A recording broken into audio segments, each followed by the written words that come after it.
Welcome back to another episode of Napp Motorsports, and today we are finally going to 2.5 swap my NC.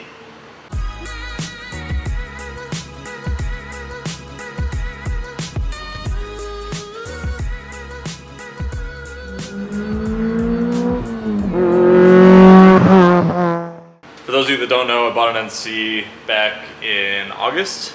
It's this one. It's a 2008 PRHT. It's this nice blue color.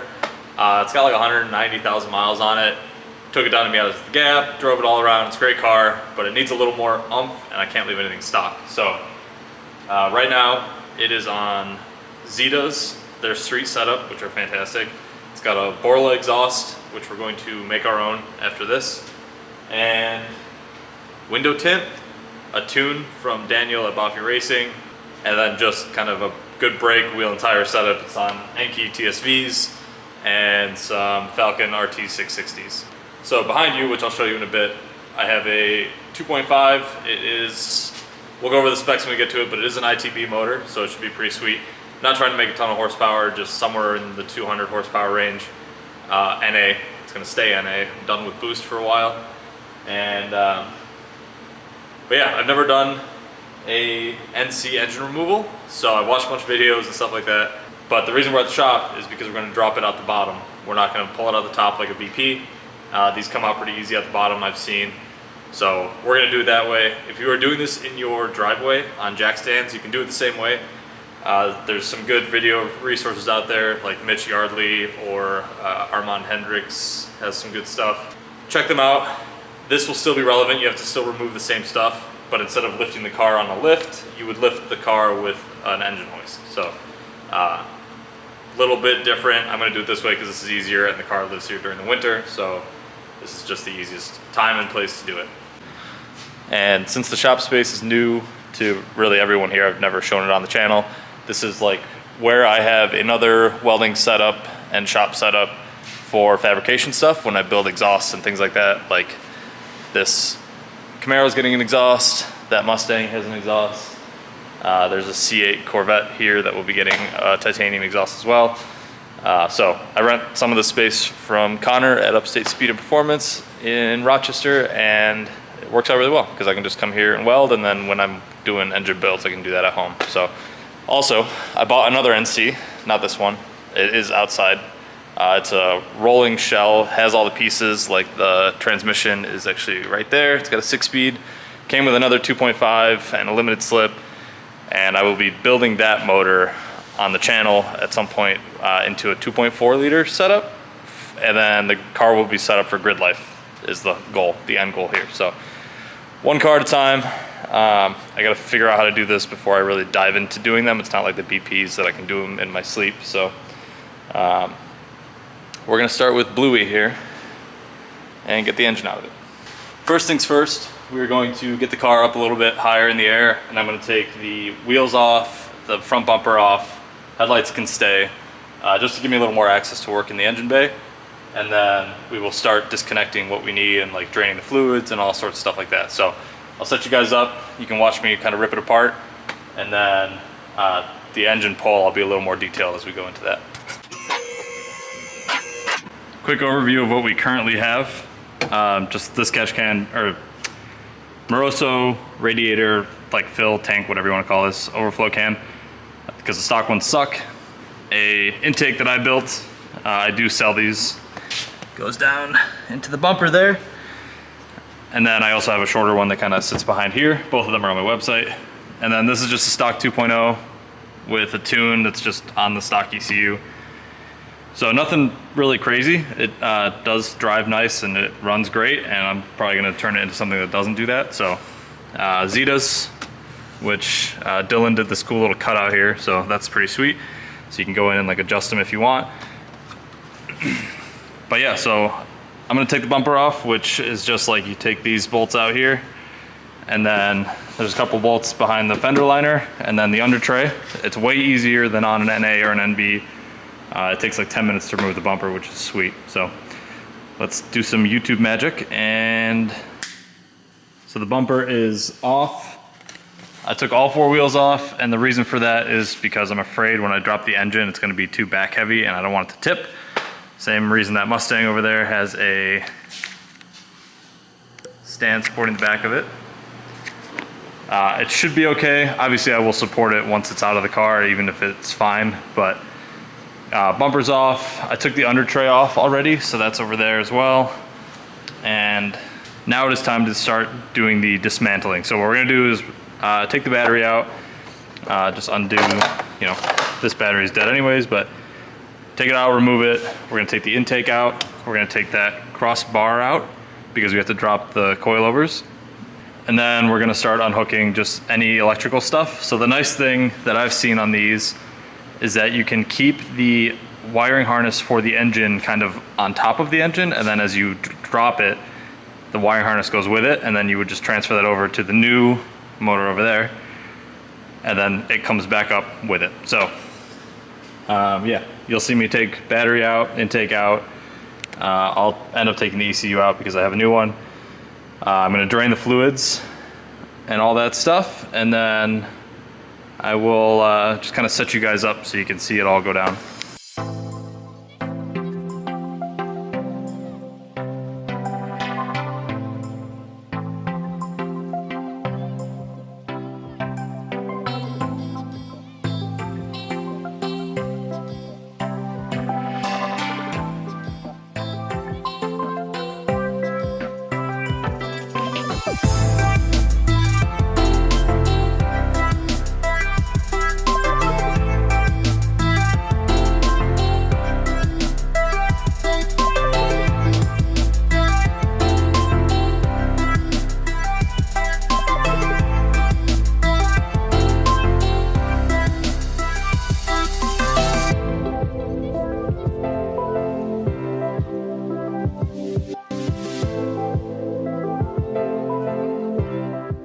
So while the oil was draining, I took the exhaust off. I had this, I think it's a Borla.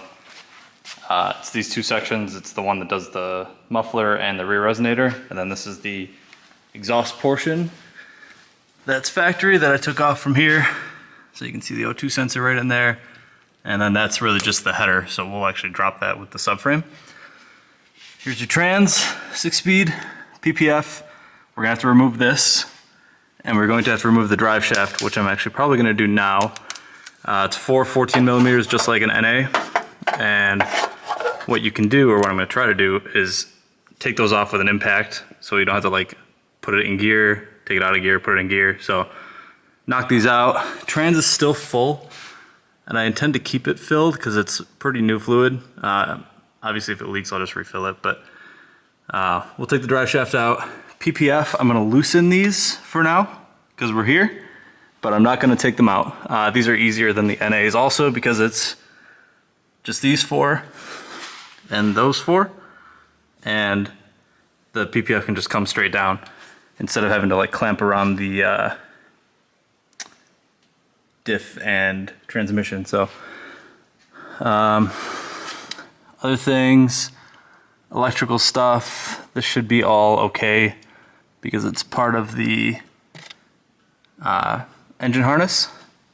Should be rubbing through a little bit there, so that's a good catch. But I'm gonna loosen those, and you can see I put all the hardware back when I take a brace out. Put the hardware back where it goes. It's easier than like a pile of stuff. And then, yeah, so let's take that drive shaft out. So the drive shaft is loose. Apparently the camera was not on, but I just used an impact with a little swivel head on it and it worked perfectly fine. So push forward, down, and then pull back out of the transmission, and you have your drive shaft. And what I always recommend doing, because these bolts are specialty, is take them, when you're done, slide them back in and put them back in just loosely because you don't want to lose these. And it's easier than bagging and tagging your hardware. Next up, we are going to loosen these guys. It's a 21 millimeter on an impact, just 1, 2, 3, 4, and we'll do the same on the front.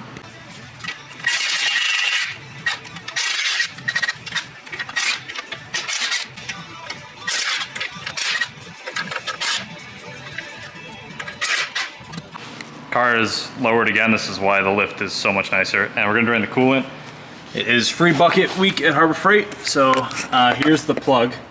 It's on the side of the radiator. Kind of cool that these are V-mount from the factory, by the way. So I'm just going to loosen that and drain that, and while that's draining, also make sure you pop your plug up here.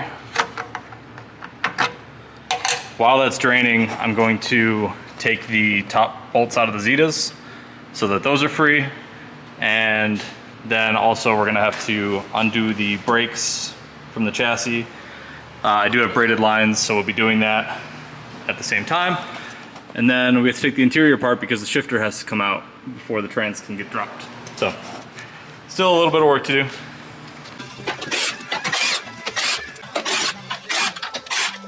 Coolant's still bleeding, so I'm not going to get it up to do the brakes yet. So what I'm going to do is remove some of the wiring harness stuff. So this harness is going to drop with the engine, which means we have to remove it wherever it's hooked up to the chassis. So ECU is unplugged. We're going to remove this guy, these two, and then this rear plug, and then both of these harnesses will be fully free. I am going to take some pictures beforehand so I know which one goes where. It's just good practice. And then I've already disconnected it from this post over here. It's just a little Christmas tree clip. And then we're going to work on vacuum lines and stuff like that. I'm not sure what I'm going to do with power steering yet. I might drain it and then just refill it because it's the least messy option. Now I'll just drain it down on the rack. But that has to come out as well. And then once the coolant's drained, we can take out the radiator hose, which is right here. We'll take the belt off, and then we will remove the AC condenser from the block. So if we do it that way, we don't have to drain AC, which is ideal. So we're going to just take that off the block, make sure everything's unhooked. We'll do the stuff inside, we'll do the brakes, and then it should be pretty much ready to come down. Because I decided I didn't want to mess with the full power steering system, I am draining it out of here. So we've got, this is the cooler. This top line technically comes from the tank, and then this returns out. So it will drain down to, below the tank level so I can remove the tank, and then I can take the tank out without making a mess. So just gonna let this drain for a bit. Brakes, we are going to remove it here, and I will put a bag on the end of this feed, and then I'm just gonna remove this whole line because I have stainless ones, and I might as well just put them in now. So those are gonna get removed from there, both sides, and then that way the actual physical brakes are then going to be separate from the subframe. And the shocks are loose. They're not gonna go down right now, but they are loose, so those will come down along with everything else. Yeah, we're just gonna let that drain for a bit. Power steering fluid is drained, and then the downside of having technically two shops, my home and here, is that I don't have like the tools to take off brake lines here. So I just took them off from the caliper, removed the calipers. If you're not draining your brakes, or if you're not doing like braided lines, you can just remove the whole caliper assembly and then hang it up out of the way. That way you don't have to bleed your brakes again. But that's pretty much it for down here. So we're gonna go back down, and I'm gonna work on stuff in the engine bay and taking the shifter out. So you can see the power steering fluid didn't fully empty. It's down to kind of just this lower lip here. And that's because this is the pole line that we drained. This is all just a reservoir. So if I unhook this now, I can lift this whole assembly out, and then we'll have all this free space, and we can start taking the belt off and do all the little things. So let's blast that out. It looks like two 10 millimeters on one side, and then just this hose clamp here. So I just took the fuel rail feed off. It's this guy here. I have taken the cap off the fuel pressure, or the fuel tank, to depressurize the system, and then, so there's this like red collar on the fuel system, and you just kind of separate it and slide it over. It's like a safety collar. Come on, focus. It's a little safety collar. I just separate it with with a flathead, and then this just pulls right off. And then the probably charcoal canister or EGR, it's down here. This is the fuel line, it's right next to it. So it's this line here, and you take the blue tab off, and then you just pull and it comes right off. Super easy, way easier than the NB style fuel system. It will leak a little gas, it's not a big deal. If it's like pumping fuel, make sure you've removed your fuel lid cap thing. So this is out. I unhooked this coolant line here. I don't know if that's the right one. There's a big line down here underneath that, like that silver thing is another big line, so I'm gonna see where that goes. But yeah, next thing I'm gonna do is probably take off the AC condenser from the front. So you'll see I removed the belt. It's just a 14 millimeter on that lower tensioner right here. You'll put a 14 on that lower bolt and then set your ratchet to reverse or like loosen, and then you twist it and it will untension and you can slide the belt off. It's like a super long belt. But this is the pulley we want to remove. This is the AC compressor, and so we don't want to drain the AC system because that's annoying. We just want to unbolt it from the block, and we're going to take that one little wire out of it. That's just like a load sensor, so that when you turn it on, it knows to give you a little more idle to idle you up. But I gotta see how it bolts on. It looks like there's a bolt up top there, right behind that plug. And then there's probably at least one more. Looks like another one farther back. And yeah, so when I find those, I will let you know, and I'll show you how I got it out. Doesn't look too bad though. And we're just gonna like set that over in that little corner there while we drop the engine out, so it's, you know, out of the way. So I got the AC condenser loose, and this is really as far as I can get it. I did take the throttle body off. It's just 4 8mm bolts, comes right off the side. That helped me get access to this top bolt here. I just removed the little hose on top of the main radiator hose. And then the other two I did from the bottom. So there's 4 bolts on this. I'll show you when it's out. But this is as far as I can get it. I can't get it past the power steering pump, which is okay because we're gonna remove this because it has to go on the other engine. So I'm just gonna remove it now. And then we will install it on the other engine, do the mock-up for the belt clearancing we're gonna have to do, and then we'll remove it again so that when we install it, it's not in our way. And then this, if this isn't here, this can stay where it is and go straight up, or this can go straight down and it won't interfere. So I'm gonna take that off. Looks like 2 bolts. I also have to take off this upper feed hose here because it's no longer in use, or it'll be in the way. So I'm gonna take it off and just set it aside. And then there's a bolt here, a bolt here, and it looks like one more bolt on the bottom. And then that should come off. They are 12mm, so.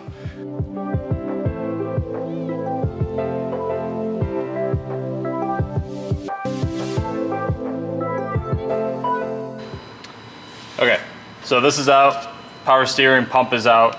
Smashed my finger on the fuse box. The lower coolant hose is kind of hard to see here. There's the main hose I was talking about right there. Unhook that right here, and then just pull the hose out of the way. It's like the big main hose. Easiest to do it from the top here. So I think everything up top is unhooked because the harness would go down with the motor. Clutch slave line is right here, it's unhooked. And then fuel, evap, AC is out, power steering is unhooked, electrical harness is unhooked, coolant is out. So I think the next step is to raise it up. We will take the PPF out, and then we'll bring this down, set it on a lift table, and then we will start to work around unhooking everything that we can. So let's try that, I guess. We'll find out what's still hooked up when we try to take it out. So we'll just be careful with it and go back and forth a little bit. Just kidding, because I forgot to take the shifter out. So I got all the way up and I looked up and realized the shifter was still in there. So I'm gonna take that apart right now. I've never done that because Dylan and Cam did it when we first got the car. So it'll be a little bit of a learning experience for me, but it shouldn't be too bad because we don't have to take the whole shifter out, we just gotta take the boot off. So I will probably set you up looking through the passenger window. The top currently does not go down. I think the gear is stripped on the driver's side, so sadly I can't put the top down, otherwise that would be the easiest way to do this.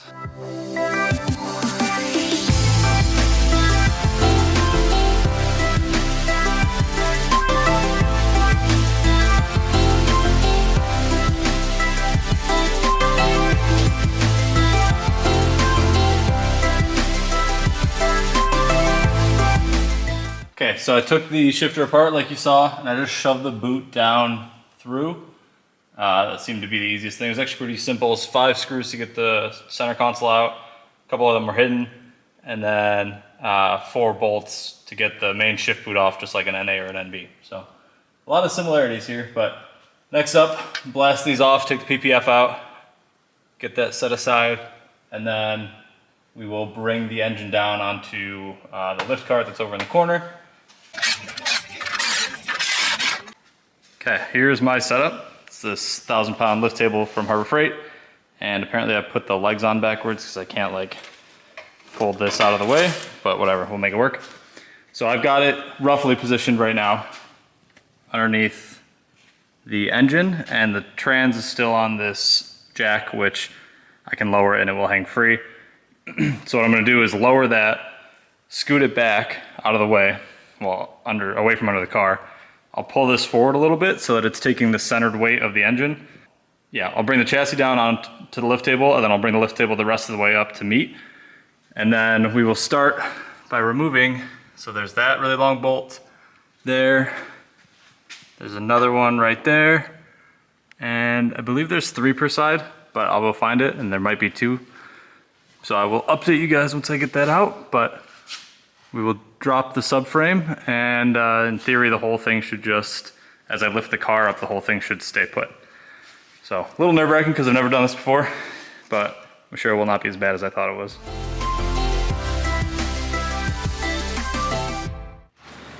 Okay, I'm gonna walk you through what I did just because it's easier than getting camera angles while I'm working. So this side, there's a bolt that holds this little subframe piece to the chassis. It's a little 17. That guy, I took both of them out, you don't have to. There's a 19 right there. There's a 19 down there. And then this 19 goes like right through this section right here from the bottom.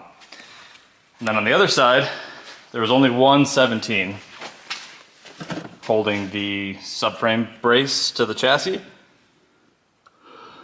And then again, the big 19, I took the front 19 out, and then the rear 19 you'll see is like set up to be an alignment pin. So I'm gonna have to use like a regular wrench to do that. If you're doing this on the ground, people recommend cutting this like pretty far up, just so you don't have to lift the car up as high. But because I'm on the lift, I have plenty of travel. So when I took the 2 bolts out of the other side, it started to separate. So I know this side is loose, and that side, once I do that 19 millimeter, it should in theory be free. Okay, I didn't film it because I was super skeeved out, but I got that bolt all the way out, everything's all the way out, and I have a transmission jack under the diff pushing up on the back of the car. Obviously the second I lift it, it's not going to be doing anything, but I'll know the second I lift it if the car is going to be very tail heavy. But the way it's biased on the lift, it should be fine. And yeah, worst case, we'll just bring it back down a little bit. So I'm gonna set you guys up. I'm just gonna bump the lift and see if everything's coming out as it should. I have a feeling there's something I'm missing, but we'll find out as we go.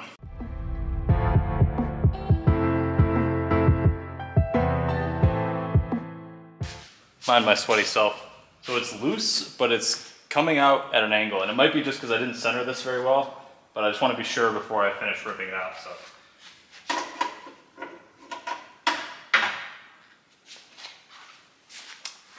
Just gonna slowly go down with the engine table.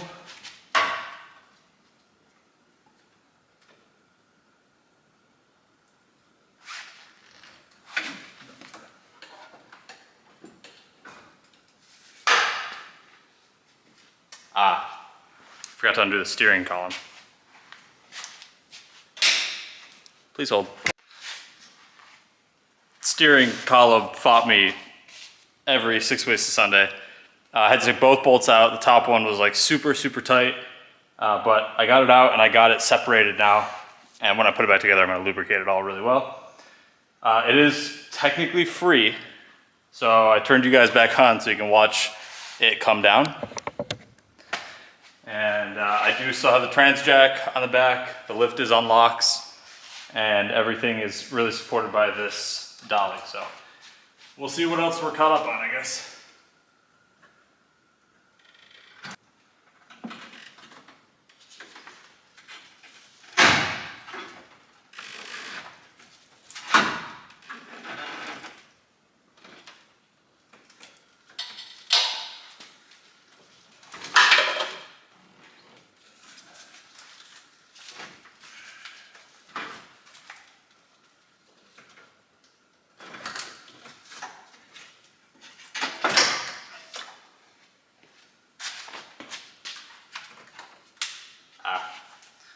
Power steering line that we unhooked is not the right one. The one that we used to bleed the system earlier dry is the one. So I'm just gonna pop that off.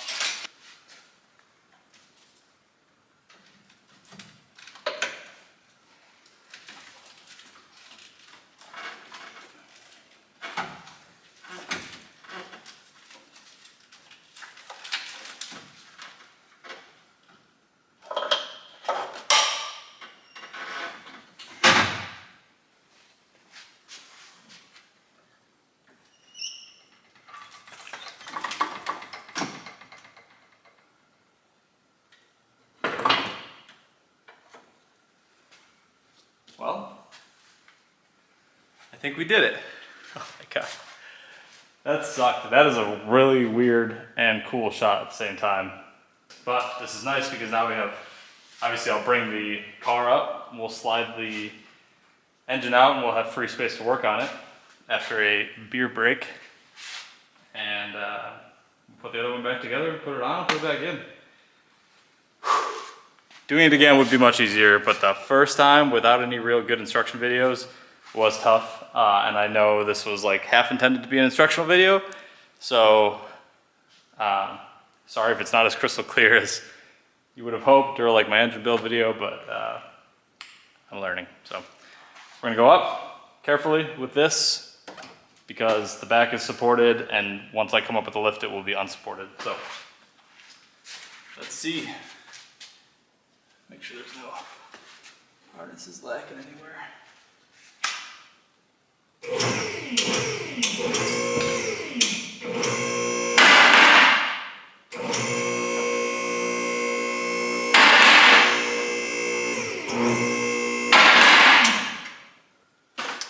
Once I get the engine out, I'm going to put this high enough that I can put a exhaust stand behind it. Same way as the transmission brace, just better safe than sorry. It does seem pretty stable, but I'd hate to turn around and find it tipped. Oh, look at that. Oh, that's so sick. So sick.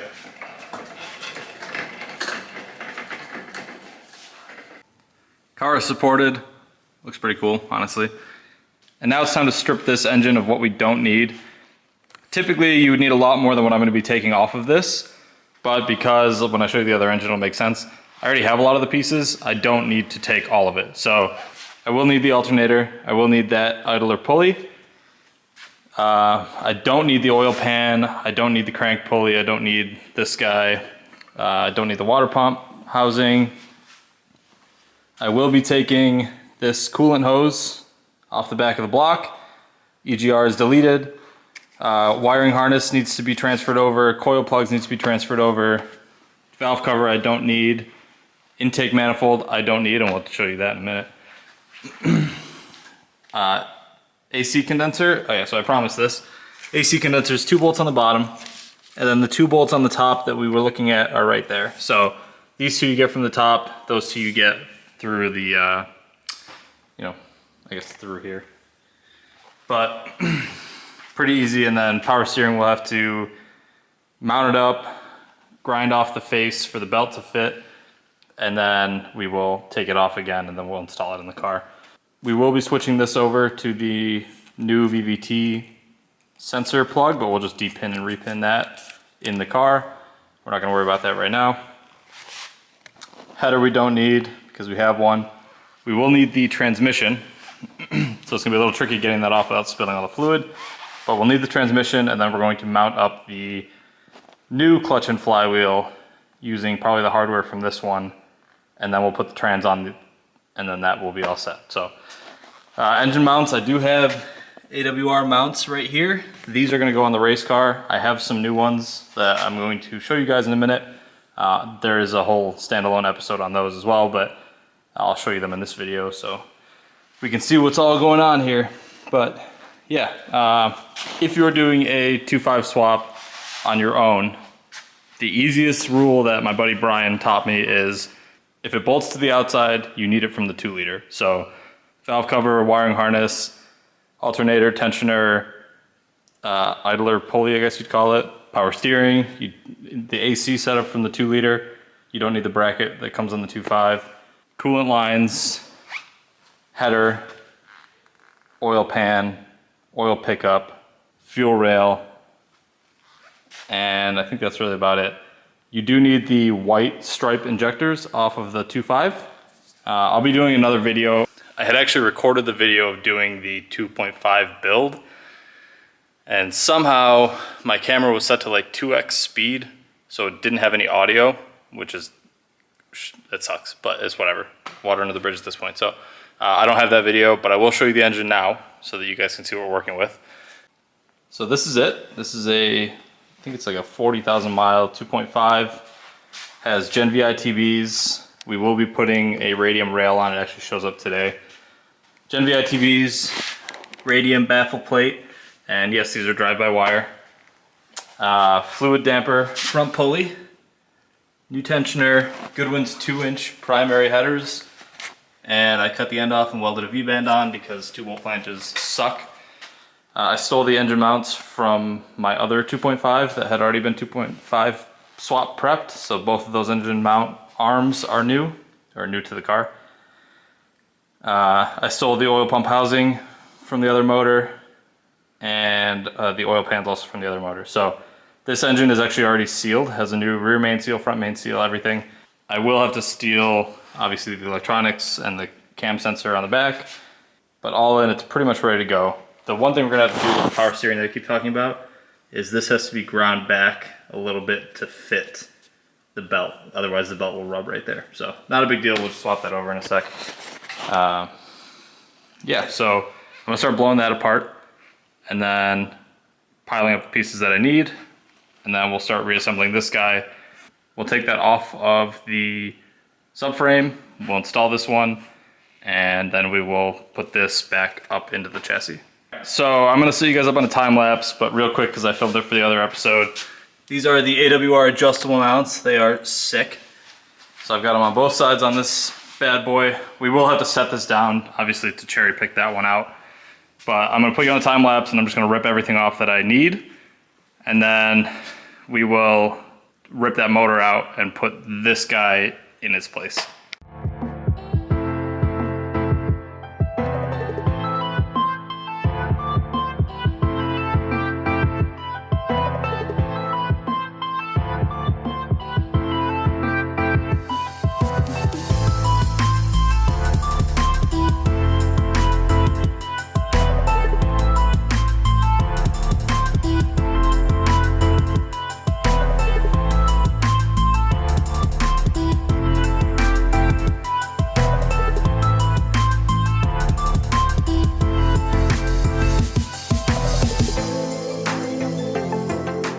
Let me show you where we're at. So wiring harness is off. It's currently on the ground over there. I will be plugging it in shortly.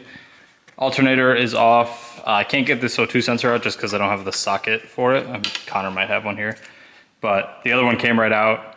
I will be running an AEM wideband, so I probably don't even need that one. But over here, so I removed the cooling system, but it's like tied into the transmission harness. And because we're reusing this transmission, I left it bolted up so I don't have to go through and bolt everything back up. Starter has been removed and mounted to the new block. The clutch slave line is unbolted from the engine mount, and then that'll stay with the transmission.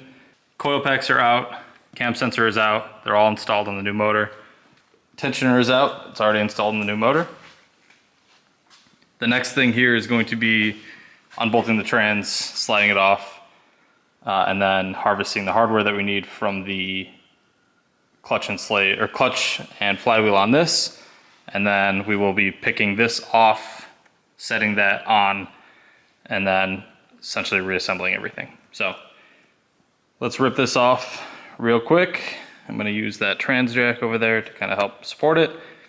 Rip it off with some bolts real quick, slide it off, should be pretty easy. So the engine is pretty much stripped down. I'm gonna have to take this off just to get these bolts out. It's kind of a dumb design. They're on like a carrier and they get stuck on the downpipe or on the exhaust. So I'm gonna pop that off real quick, and then I'm gonna lift this engine off, and then I'm gonna eat dinner, and then I'm gonna come back. We'll get the new engine on, and we'll essentially do everything in reverse: flywheel, clutch, transmission, wiring harness, get it all buttoned up, ready to go, and then we'll see if we can't bolt it into the chassis tonight. All right, header is off. Definitely had to pull it to get it. It wasn't too bad.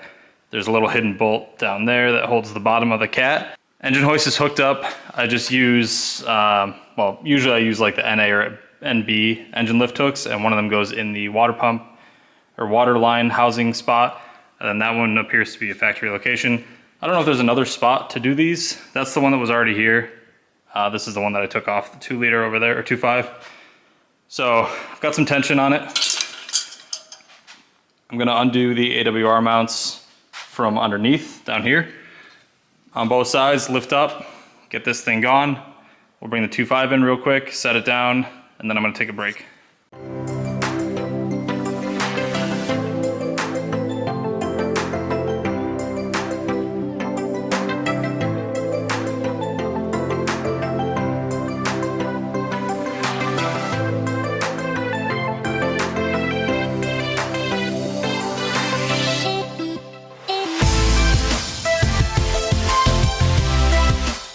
There it is, mounted up. I am gonna take the header off quick because I need to trim that lower inner nut, and I think I'm just gonna trim all of them.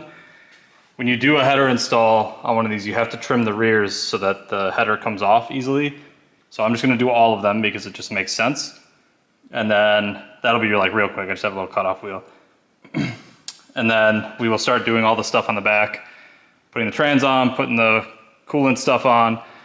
I am foregoing the weird little oil cooler thing that goes on top of the oil filter that runs from here to the oil filter and from the oil filter to that crossbar in the car.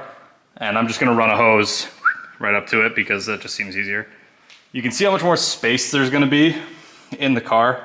So like this is, whatever that far is. This is also that far, but this has so much stuff underneath it, whereas this is just empty. So I was kind of worried about being able to attach fittings to these 10 ORBs or 10 ANs underneath here, but I know I'll be able to like scoop my hand in there no problem. So that'll be good. I gotta figure out how to cap this vacuum port off here on the back. This is gonna go probably to the brake booster. But yeah, I mean, should be in tonight is the hope. So I'm just gonna eat some dinner quick and then we'll get back to it. Gotta do this grinding first. So I made an absolute mess, and obviously we can't install the belt yet because this has to come off, and so does, or the AC unit has to go on, so we wouldn't be able to tension it. But what we're doing is trimming this section back here so that when the belt runs from here to the tensioner, we have clearance. So the easiest check is over the belt, under the tensioner, and make sure you have room, which I have plenty of room. And then when I take this off right now, I'm just gonna come in here real quick and just clean this up, make it not sharp just in case the belt moves a little bit. But that's plenty. I didn't cut through the housing, thankfully. You can remove too much, so be very careful about that. So yeah, I'm gonna blow this all off with some air, and I'll do the header quick, get that done, knocked out, and then really we'll just start putting the stuff back on it. Sorry if I'm rushing a little bit. I'm trying to get done so that I can, go home tonight. Flywheel is on, and you can see I marked all the torques. It's torqued it to 75 foot-pounds, which is pretty much what I found on the internet. Not entirely sure, but they are the same style bolts as the NAs and NBs, which have the same torque spec. This is all clearanced out and ground down, and it should have plenty of room this way. So obviously if there's an issue, I just have this little finger sander. I can get in there and open it up. But yeah, these are still nasty. So once the car is together, we'll get washed and detailed and all that stuff. So I'm not too worried about it. We're probably gonna dry ice blast this whole thing. So pressure plate goes on next. This is an ACT lightweight flywheel, and I'm running an Exity Sports Series clutch. So I've heard bad things about the ACT clutch, so I didn't want to run that, and I'm just running sort of stock power, so that'll be plenty fine. Clutch itself is in the box underneath there. So pilot bearing is in there. Just hammered that in with a socket on an extension, and should be good. I copied the orientation from the other one, and then we'll put that on, we'll put the transmission on, and then we'll start doing the wiring stuff, and we'll be pretty close to throwing it in the car. I misspoke on the flywheel. It's 85 foot-pounds, and then these are 25 foot-pounds, and you do them always in a star pattern. And when you do this, if you don't want trouble installing your transmission later, you need to kind of lift up on the stick as you initially start to tighten these, and you'll know you're in the right spot when you can just very easily remove and install this tool. If you have to like pop it out or like press it in really hard, you're gonna have to do that with the input shaft, which isn't as forgiving as this guy. So also always make sure you clean off both mating faces with the brake clean. So there's like an oil on there so they don't rust. But next step is going to be, we're gonna replace the throwout bearing in that guy, and then we're gonna slam it onto here, and we will have a mated unit. Fast forward about half an hour, got everything wired back up. I stole the coolant crossover piece that goes to this little fitting down here because it would have been impossible to do in the car. So that is on there. Everything is plugged back in. There's a couple hoses like this guy, and yeah, pretty much just that guy, that I'm gonna have to get a cap for. I have them at home, just not here. But I can do this in the car, I can pop that out. And actually I'll probably pop it out now, and then when I get the cap, I'll just slap it on it. Because I won't be using that because it's throttle body coolant. Yeah, we are pretty much actually ready to line it back up and get it slid in. So all the wiring, this is a disaster. There's a mop over there that I will be using later. But yeah, so it's ready to go back in. Obviously some things are not plugged in, like this won't be plugged in because that's EGR stuff, or like a knock sensor type thing. One of these is EGR, and there's some other stuff. So not all of it's gonna go back in because we're not gonna use all of it.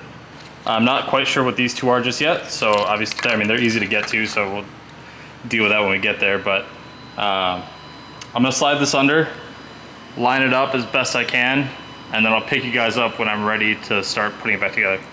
But it should be coming pretty quick. Okay, got it just kind of thrown in the center.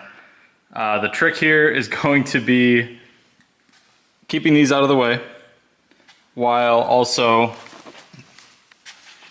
lining up this pin to go into there. So kind of happy I kept it long because it'll make this super easy on the lift, but I totally understand how it would suck on the ground. So I'm just gonna put you guys in the corner and we'll guide it down in, and then, you know, it should be installed.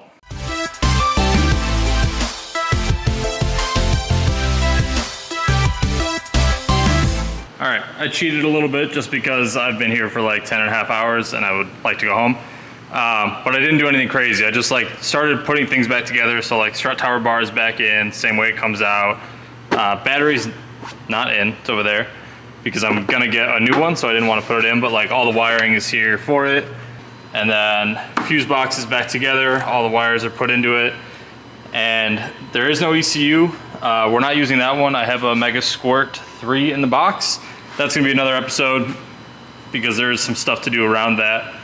All I'm gonna do tonight, PPF obviously is in, drive shaft is in, interior is back together because it's super easy.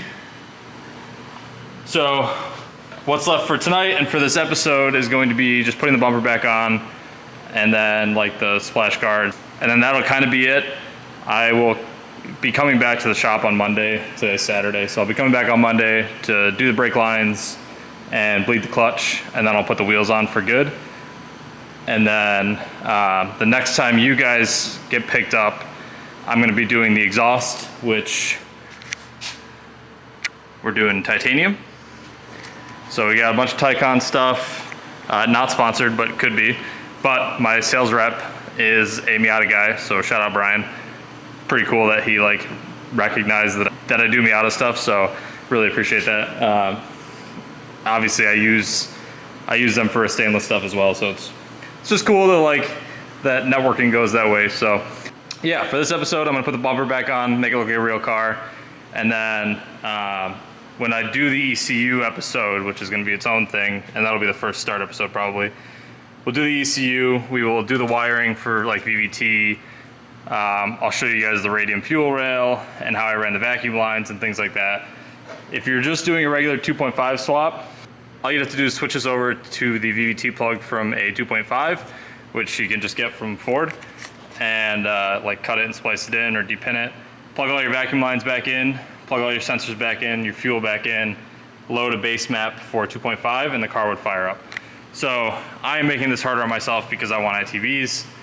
If this swap can be done in a day if you are just doing a regular intake manifold swap. So enough babbling, let's throw the bumper back on, let's get this looking like a real car again, and we will wrap the episode.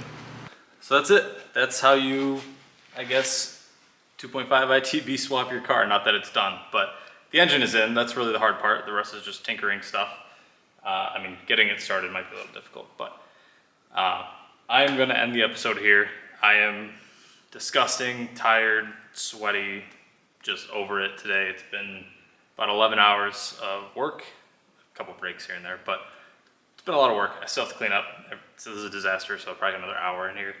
And I would just like to go home. So engine is in. I got way farther today than I thought. I thought today was just gonna be engine out and then tomorrow would be engine in.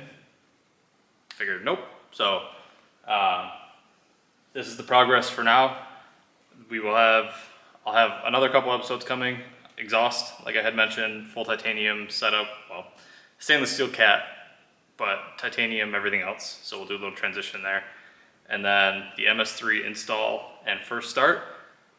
And then we will be putting this on a hub dyno to get it tuned once it's running. So should be coming pretty quickly in the next couple weeks. Probably I have some other work to do, but I would like to get this running and get it kind of finished. So I will be tinkering on it. I'll be doing the exhaust, I think, next. I have some parts to order for the ECU install, so the exhaust I could really do this week. ECU install, it's gonna have to wait like another week. So yeah, good progress. Thanks for watching. Sorry if I don't seem enthused, I'm just very tired. But yeah, I will see you guys in the next video. And if you liked what you saw, leave a comment down below, like the video, and subscribe for more, and then let me know what else you guys want to see. So I'd like to do some driving with this, but the driving videos are kind of hard to film. So we'll see what we can do.